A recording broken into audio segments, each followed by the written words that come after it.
18절에서 27절까지 말씀 번갈아 가면서 읽도록 합니다. 제가 먼저 읽겠습니다. 마가복음 12장 18절에서 27절입니다. 부활이 없다 하는 사두개인들이 예수께 와서 물어 이르되 선생님이여, 모세가 우리에게 써주기를 어떤 사람의 형이 자식이 없이 아내를 두고 죽으면 그 동생이 그 아내를 취하여 형을 위하여 상속자를 세울지니라 하였나이다. 칠형제가 있었는데 마지가 아내를 취하였다가 상속자가 없이 죽고, 둘째도 그 여자를 취하였다가 상속자가 없이 죽고, 셋째도 그렇게 하여 일곱이 다 상속자가 없었고 최후의 여자도 죽었나이다. 7사람이 다 그를 아내로 취하였으니 부활 때 곧 그들이 살아날 때에 그 중에 누구의 아내가 되리이까? 예수께서 이르시되 너희가 성경도 하나님의 능력도 알지 못함으로 오해함이 아니냐? 사람이 죽은 자 가운데서 살아날 때에는 장가도 아니가고 시집도 아니가고 하늘에 있는 천사들과 같으니라. 죽은 자가 살아난다는 것을 말할진대 너희가 모세의 책 중 가시나무 떨기에 관한 글에 하나님께서 모세에게 이르시되 난 아브라함의 하나님이요 이삭의 하나님이요 야곱의 하나님이로다 하신 말씀을 읽어보지 못하였느냐? 하나님은 죽은 자의 하나님이 아니요 산 자의 하나님이시냐? 너희가 크게 오해하였다 하시니라. 아멘. 오늘 본문을 잘 이해하기 위해서는 오늘 본문에 등장하는 이 사두개인이 누구인가에 대해서 좀 알 필요가 있을 것 같습니다. 사두개인은 사제들이 중심이 된 종교 공동체입니다. 대부분의 제사장들은 사두개인이었다 이렇게 보시면 틀리지 않을 것 같습니다. 사두개인들은 성경과 관련된 일을 하면서 이스라엘의 최고 의결기관인 산헤드린 공회의 요직을 차지하고 있는 귀족 종교인들입니다. 사두개인이 언제부터 생겼는지에 대해서는 확실하지는 않지만 그 시작은 대체적으로 다윗과 솔로몬 시대로 거슬러 올라가 이해하고 있는 게 보편적인 것 같습니다. 다윗이 이스라엘의 왕이었던 기원전 약 1000년경, 다윗이 통치하던 시기는 정확히 말하면 1010년부터 970년까지이죠. 기원전 1000년경에 다윗이 왕 노릇을 하게 되는데, 왕이 오는 다윗이 국가 조직을 정비하면서 국가 조직 안에 신앙과 관련한 고위직을 만들어야 되겠다라고 생각하고는 이제 그때부터 제사장이라는 직책이 이제 국가 고위직으로 등용되게 됩니다. 모세 시대부터 제사장은 있었지만 정치적인 권력을 갖는 자리가 된 것은 이 다윗 시대부터입니다. 다윗이 제사장직을 이제 고위 관료로 두게 되는데 2명의 제사장을 둡니다. 사무엘하 8장 15절에서 우리 17절까지 말씀 우리 자막에 나와 있는데 한번 볼 수 있도록 하겠습니다. 사무엘하 8장 15절에서 17절까지 말씀 우리 함께 읽도록 합니다. 시작. 다윗이 온 이스라엘을 다스려 다윗이 모든 백성에게 정의와 공의를 행할세. 수레의 아들 요압은 군사령관이 되고 아일루스의 아들 여호사밧은 사관이 되고 아히두베의 아들 사독과 아비아달의 아들 아히멜렉은 제사장이 되고 스라야는 서기관이 되고, 다윗이 사독과 아히멜렉이라는 사람을 제사장으로 세우게 됩니다. 제사장이라는 고위직을 2사람에 뒀던 것은 그만큼 이 제사장이라는 직책이 중요한 자리다라고 판단했기 때문입니다. 그런데 다윗의 말년에 이제 솔로몬에게로 정권이 이양되기 직전에 차기 왕권을 놓고 다윗의 아들들 간에 이제 치열한 암투가 벌어지게 됩니다. 하나님은 솔로몬을 왕으로 정해 놓으셨지만 솔로몬은 치명적인 약점을 갖고 있었습니다. 그게 뭐냐면 이 다윗이 이제 밧세바와의 불륜을 통해서 이제 생겨난 아이가 이 솔로몬입니다. 솔로몬이라는 사람은 그 위대한 다윗의 명성에 큰 오점을 남기는 그런 사람이 솔로몬이 될 수밖에 없었습니다. 궁궐에 있는 사람들은 위대한 다윗의 치부를 드러나게 해주는 솔로몬을 왕으로 세우고 싶지 않았습니다. 왜냐하면 사람들이 솔로몬을 볼 때마다 무슨 생각하겠습니까? 다윗과 밧세바를 생각하는 거예요. 그래서 이 다윗을 너무 좋아하는 이스라엘 백성들은 굳이 솔로몬을 왕으로 세우고 싶지 않은 겁니다. 더군다나 솔로몬은 다윗의 수많은 아들 중 나이가 어린 편에 속해 있었습니다. 그러하게 대부분의 신하들은 솔로몬이 왕이 될 것이라고 생각하지 않았습니다. 설마 다윗 왕께서 당신의 치부를 온전히 드러나게 해주는 솔로몬을 설마 왕으로 지목하겠어? 이런 생각을 가질 수밖에 없었던 거죠. 다윗 말년에 가장 유력한 왕위 계승자는 아도니아였습니다. 어느 나라나 마찬가지겠지만 이스라엘 역시 다윗의 통치 말년에 신하들 사이에 이제 줄서기가 시작됩니다. 제사장의 직무를 맡고 있었던 사독과 아히멜렉도 예외가 될 수 없었습니다. 더군다나 종교 공동체인 이스라엘 사회에서 이 제사장이 누구 편에 서느냐는 왕이 될 사람에게는 상당히 중요한 문제였습니다. 이때 사독은 솔로몬의 줄에 서게 되고 아히멜렉은 당시 대세였던 아도니아의 줄에 서게 됩니다. 결국 솔로몬이 왕이 되고 그 후에 제사장의 자리는 이 솔로몬을 지지했던 사독과 이 사독 가문에게 계승되어지게 됩니다. 이때부터 이스라엘 역사에서 바벨론 포로기까지 사독의 후손들이 이 제사장의 직무를 맡게 되는 영광을 누리게 됩니다. 사두개인은 이 사독의 후손들이라고 여겨지는 사람들의 혈연 공동체입니다. 사두개인들은 자신들의 본적을 다윗 시대의 그 사독에게 두므로 자신들의 신분에 대해 그런 굉장한 그 프라이드를 가지고 있었던 것이죠. 예수님 당시를 기준으로 해서 1000년 이상의 전통을 갖고 있는 사람들이 이 사두개인들입니다. 자, 오늘 본문 18절 말씀을 우리 함께 보도록 하겠습니다. 18절 함께 읽습니다. 시작. 부활이 없다는 사두개인들이 예수께 와서 물어 이르되, 오늘 본문 18절에서 이 사두개인들을 설명하면서 뭐라고 설명하냐면 부활이 없다 하는 사두개인들, 이렇게 말하고 있습니다. 사두개인들을 설명해 주는 가장 큰 특징이 부활이 없다라고 이들은 믿고 있다는 거예요. 이들은 육체가 죽으면 영혼도 함께 소멸된다라고 믿고 있었습니다. 그런데 이 구약 성경의 전문가들인 이 사두개인들이 왜 부활을 믿지 않았던 것일까요? 가장 큰 이유는 그들이 가지고 있는 기득권 때문입니다. 서두에서 설명드렸듯이 사두개인들은 종교 귀족 집단입니다. 사두개인들은 다윗 이후 지금까지 이스라엘의 근간인 유대교의 최고 사제들입니다. 오랜 세월 동안 기득권을 갖고 살다 보니 이 넷에 대한 신앙이 희미해진 것입니다. 반면에 사두개인들과 대척점에 서 있었던 이 바리새인들은 넷에 대한 굳건한 신앙관을 갖고 있었습니다. 그래서 바리새인들은 부활이 있다라고 굳건히 믿고 있었고, 사두개인들은 부활은 없어. 사람이 죽게 되면 육체가 죽으면서 영혼은 소멸돼 버려. 이렇게 믿고 있었던 거예요. 왜 바리새인들은 넷에 대한 소망이 있었을까요? 그들은 가난한 평민들이었기 때문입니다. 대체적으로 이 땅에 사는 동안 많은 걸 누리며 사는 사람들은 넷에 대한 소망이 옅어질 수밖에 없습니다. 사두개인들은 이 땅에서의 삶이 너무나 좋았습니다. 그런데 그들 입장에서는 이 땅은 망해서는 안 되는 것입니다. 이 땅은 계속 돼야 되는 것입니다.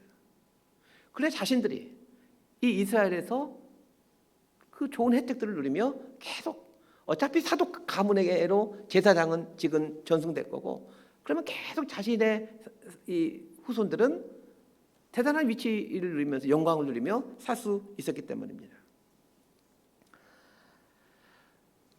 가진 것이 많으면 가진 자의 눈으로 성경을 보게 됩니다. 반대로 가진 것이 없으면 가지지 못한 자의 눈으로 성경을 보게 되죠. 이거는 성경뿐만 아니라 모든 게 마찬가지입니다. 사회 현상을 바라보는 것도 가진 자가 되면 가진 자의 눈으로 사회 현상을 바라보고, 가지지 못한 자가 되면 가지지 못한 자의 눈으로 역사를 바라보고 또 사회 현상을 해석하고 이해하게 되죠. 사두개인들은 부활이 없다라고 굳게 믿고 싶었습니다. 그런 생각을 갖고 성경을 보니까 부활이 없을 것 같다라고 말하는 것 같은 이런 성경 말씀들이 성경 곳곳에 있다는 것을 발견하게 되는 거예요. 구약 성경을 보면 부활이 없어, 이런 것을 말해줄 것 같은 본문들이 많이 있더라는 거예요. 자, 오늘 보면 19절부터 23절까지 말씀 함께 읽도록 하겠습니다. 시작. 선생님이여, 모세가 우리에게 써주기를 어떤 사람의 형이 자식이 없이 아내를 두고 죽으면 그 동생이 그 아내를 취하여 형을 위하여 상속자를 세울지니라 하였나이다. 칠형제가 있었는데 마지가 아내를 취하였다가 상속자가 없이 죽고 둘째도 그 여자를 취하였다가 상속자가 없이 죽고 셋째도 그렇게 하여 일곱이 다 상속자가 없었고 최후의 여자도 죽었나이다. 일곱 사람이 다 그를 아내로 취하였으니 부활 때 곧 그들이 살아날 때에 그 중에 누구의 아내가 되리까? 사두개인들이 예수님께 와서 질문을 합니다. 사두개인이 하는 질문의 요지는 다음과 같습니다. 어떤 사람이 자식이 없이 죽게 되면 그 동생이 형수를 취해서 형의 대를 잇는 그 아들을 낳아야 되는데 동생이 형수에게 들어갔지만 아들을 낳지 못하고 죽게 되고 이런 식으로 그 7명의 형제들 모두가 다 그 형수에게 들어가서 형수 이제 취하게 되었다라면 이들이 다 죽게 돼요. 나중에 부활할 때 그 여자는 누구의 부인이 되는 것입니까? 이런 질문을 하는 거예요. 자, 이 질문하는 의도가 무엇입니까? 부활 같은 건 없다. 이걸 지금 말하고 싶어서 이런 질문을 하는 거예요. 이 사두개인들은 한마디로 부활은 있을 수가 없다라는 것을 주장하기 위해 이 성경에 등장하고 있는 고엘 제도를 가지고 온 것입니다. 사두개인들이 예수님께 말하는 이 내용은 성경을 그냥 지어낸 이야기가 아니고 성경에 나와 있는 얘기를 가지고 지금 만들어낸 이야기입니다. 그러면 이들이 하는 말인 이 7명의 형제와 1명의 형수 이야기는 성경 어디를 근거해서 만든 이야기일까요? 우리 신명기 25장 5절과 6절 말씀 우리 함께 자막을 보면서 함께 읽었으면 좋겠습니다. 신명기 25장 5절과 6절입니다. 시작. 형제들아 함께 사는데 그중 하나가 죽고 아들이 없거든 그 죽은 자의 아내는 나가서 타인에게 시집가지 말 것이요 그의 남편의 형제가 그에게로 들어가서 그를 맞이하여 아내로 삼아 그의 남편의 형제된 의무를 그에게 다 행할 것이요 그 여인이 낳은 첫 아들이 그 죽은 형제의 이름을 잊게 하사 그 이름이 이스라엘 중에서 끊어지지 않게 할 것이니라. 어떤 사람이 이제 아들을 낳지 못하고 죽게 되면 그 죽은 사람의 형제가 이제 아마 동생이 가능했겠죠. 이제 형수에게 들어가서 아기를 낳아야 된다라는 것이 이 모세율법 신명기에 나와 있습니다. 이런 거를 이제 고엘 제도라고 부릅니다. 신명기에만 이런 고엘 제도가 나오는 게 아닙니다. 창세기도 보게 되면 그 야곱의 아들이 유다인데 넷째 아들이 유다이죠. 그 유다의 아들들이 엘과 오난과 셀라입니다. 그런데 큰아들 엘의 부인이 이 다말이라는 여인인데 엘이 다말과 결혼한 뒤 아들을 낳지 못하고 죽고 맙니다. 그래서 둘째 아들인 이제 오난이 이 형수인 다말을 취하게 되죠. 이제 엘을 낳아야 되니까. 그런데 오난도 죽고 맙니다. 그래서 셋째 동생인 이제 셀라가 형수에게 들어가야 되는데 물론 셀라가 어리기도 했지만 근데 이 아버지 유다가 다말이라는 이 며느리를 이 아들 잡아먹는 귀신이라고 생각했던지 셀라에게 주지 않고 친정집으로 쫓아내고 맙니다. 그 이야기 아마 다 아실 거예요. 고엘 제도는 창세기에만 나오는 게 아닙니다. 룻기에도 보면 그런 내용이 나오죠. 룻이 과부였습니다. 근데 보아스가 룻을 취하게 되는데 이 보아스가 룻을 취하게 된 이유가 보아스가 룻을 책임져야 되는 가장 가까운 친족 중에 한 사람이기 때문입니다. 이렇게 이제 이게 한자로 하면 형사치수 제도. 형이 죽게 되면 형수를 취하게 된다.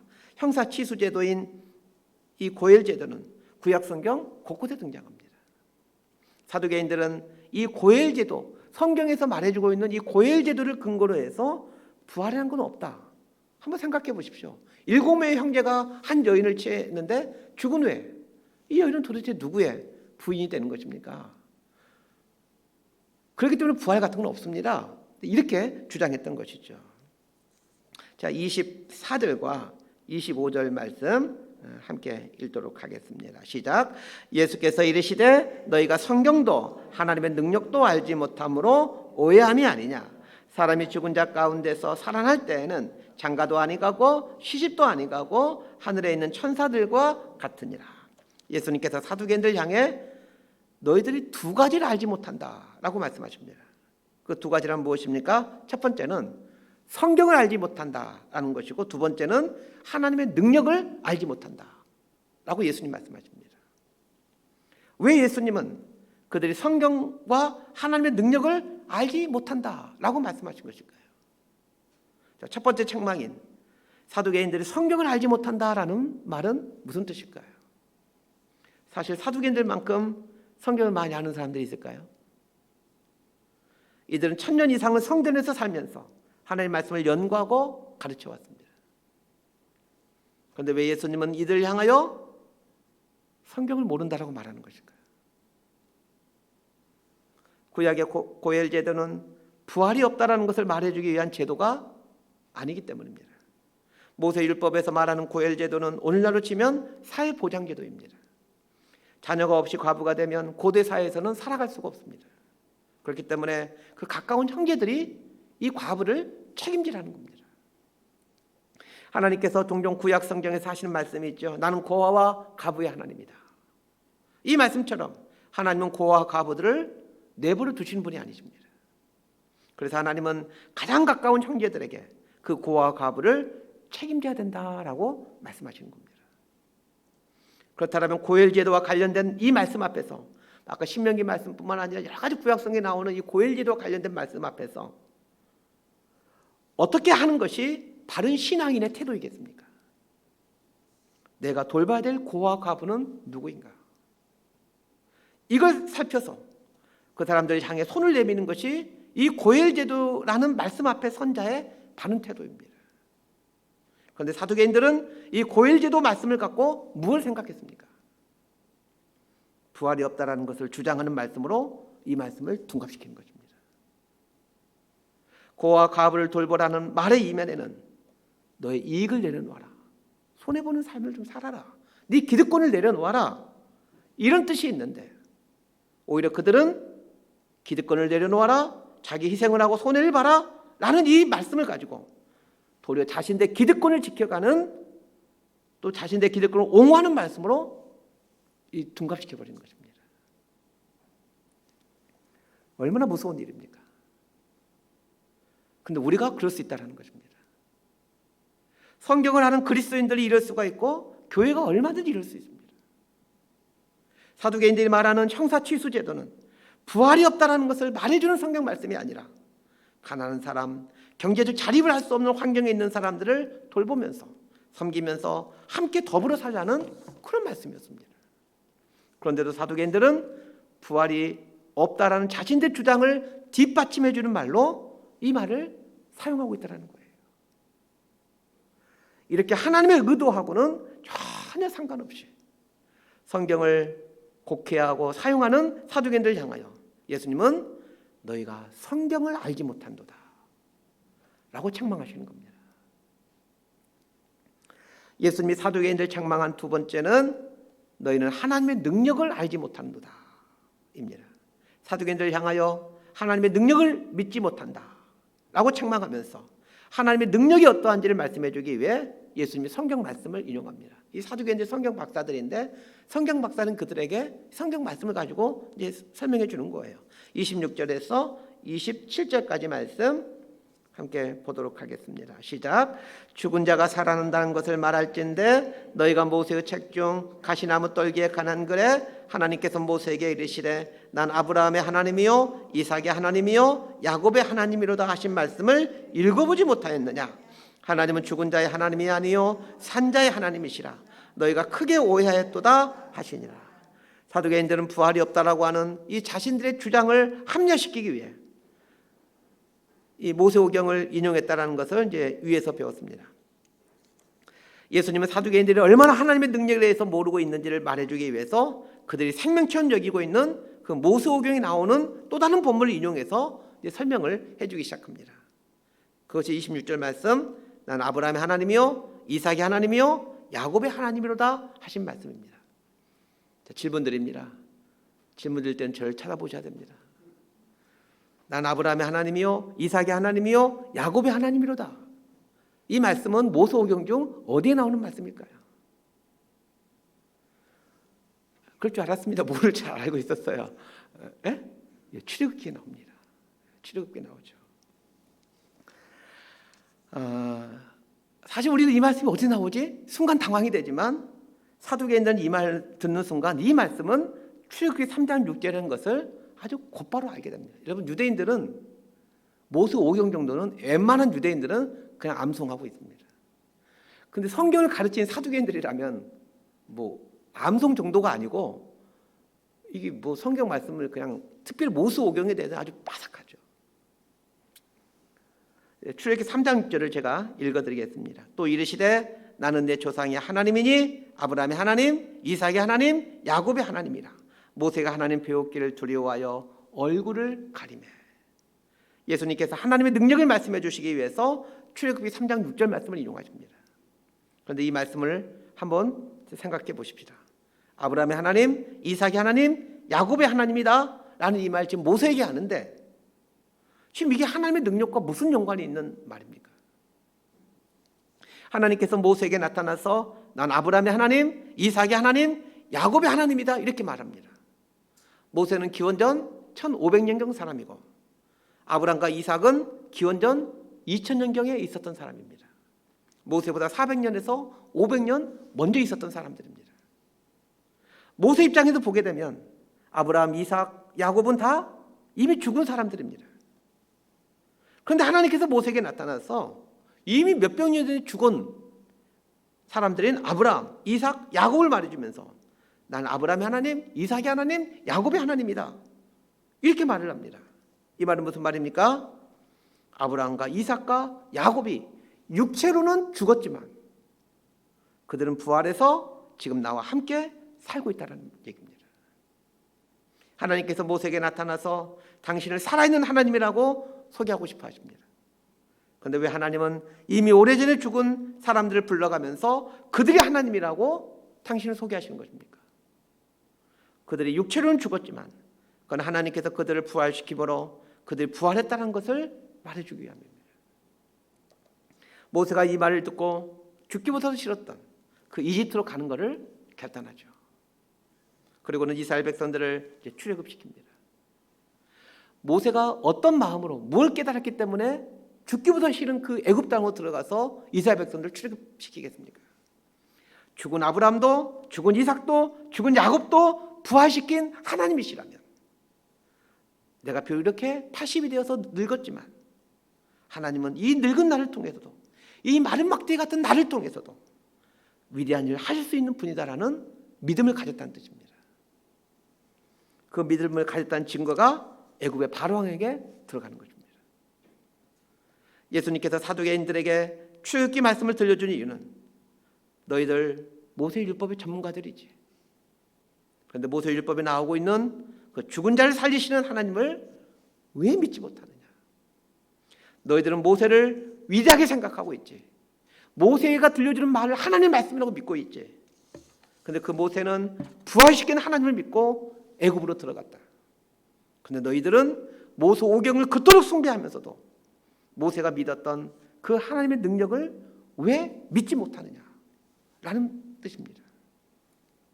사두개인들이 자신들의 기득권을 포기할 생각이 없었기에 끊임없이 예수님하고 부딪혔듯이 우리들도 마찬가지입니다. 우리가 살아가는 동안 우리들이 내려놔야 될 기득권, 편견, 신앙적인 고집 이걸 내려놓지 못하면 신앙생활 하는 내내 하나님과 부딪힐 수밖에 없습니다. 사두개인들은 성경의 전문가들이었습니다. 일어나서 밥 먹고 하는 일이 예배드리고 기도하고 성경 공부하고 성경을 가르치는 것이 전부인 사람들입니다. 그런데 그들은 기독교 신앙의 핵심 중에 핵심이라 할 수 있는 부활을 믿지 않았습니다. 이유가 무엇입니까? 자신들이 누리고 있는 기득권을 포기하고 싶지 않았기 때문입니다. 기득권을 포기하지 못하게 되면 성경도 자기 중심적으로 해석하게 되고 신앙생활도 자기 중심적으로 하게 됩니다. 그래서 이상한 종교인으로 전락하는 것이죠. 말씀 정리합니다. AD 70년 로마 티투스 장군이 예루살렘에 쳐들어옵니다. 그리고는 예루살렘 성전을 다 무너뜨리죠.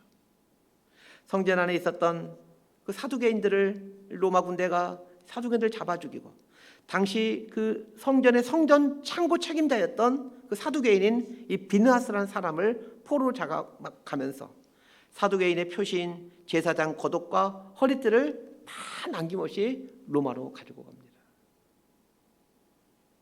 그것만이 아니라 사두개인들의 삶의 터전인 예루살렘 성전이 돌 하나도 돌이 남지 않도록 완전히 다 파괴시켜 버립니다.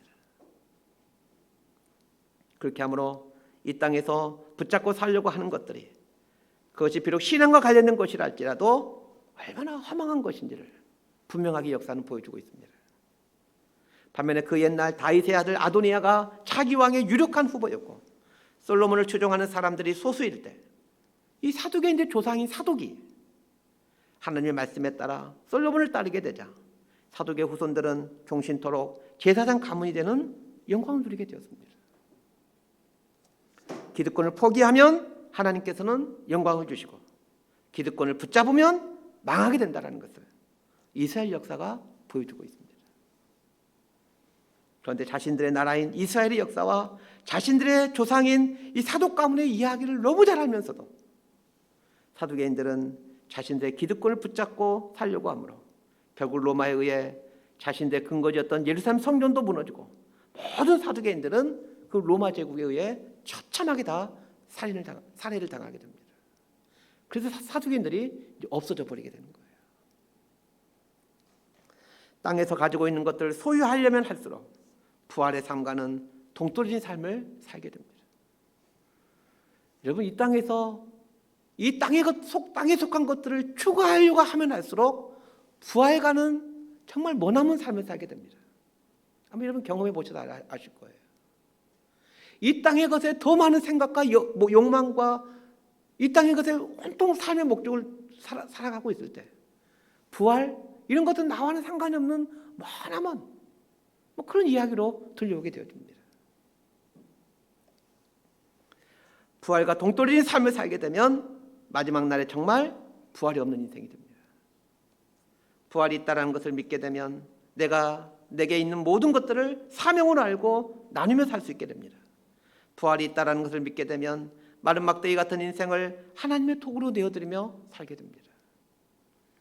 80의 나이에 40년 동안 양을 친 목동이기에 아무것도 할 수 없는 모세가 하나님께 쓰시고자 하실 때 자신을 기꺼이 내어드린 것처럼 말입니다. 부활을 믿게 된다면 이 세상 사람들이 그토록 붙잡고 살려고 하는 것들을 내려놓으며 살 수 있게 됩니다.